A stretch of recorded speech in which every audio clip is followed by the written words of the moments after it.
एगो औसत सूचना बा 13 तारीख के दिन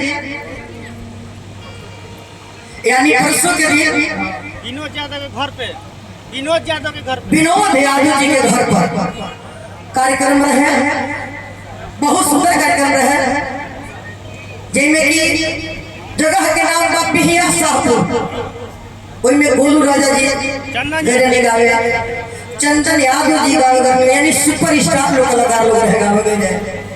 सुने में हमारे आई हम कि यूट्यूब चैनल वाला भाई लोग हमारा मिशन पोजीशन ज्यादा गए रहे लोग।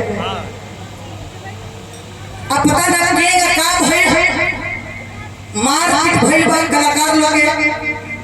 ये बताइए सब है कि हमने के यूट्यूब चैनल वाला भाइयों ने हमने आगे अलग बनी जा।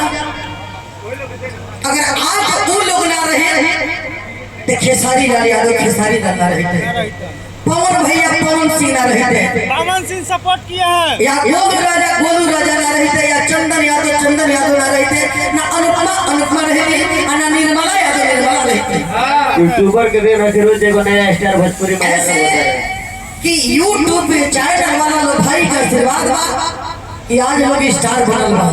वो चाहे लोग हमने के गिरा सकत लो, वो चाहे लोग उठा सकत लो।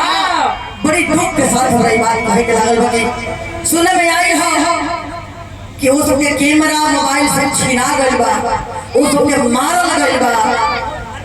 ये बहुत बड़ा गलती भइल बा।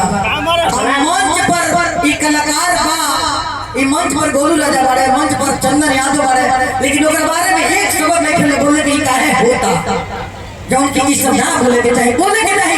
रास्ता आवत जे अगर मार पीट उतर के छोड़ा देला ये ठीक नहीं कर जौना मंच पर हम बाने। अगर हमरा चलते 10 गो लोग आइल बा, स्टार बनौले बा, अगर कोनो प्रकार के टूटी फूटी होता तो जब मंच से कम रिहा कर दे भाई ऐसा नहीं करना चाहिए, आप ऐसा मत कीजिए। ये सब बहुत दुख के साथ बात कहे जा रहा बनी भाई लोग, ऐसे मत करी लोग। ये बहुत दुख लागल हमरा बात में, तो भी बात आपको हमने तो कहती ना ये बात पे। आइए मामला में पवन सिंह भैया सपोर्ट कइले बानी, तो सपोर्ट केले में आप लोग भी सपोर्ट करी और एक शेयर करी लोग। हमारा तरफ से यह निवेदन वाले के लिए ना हो के चाहे बहुत पूरा भरा यूट्यूबर लोग कलाकार के परिवार।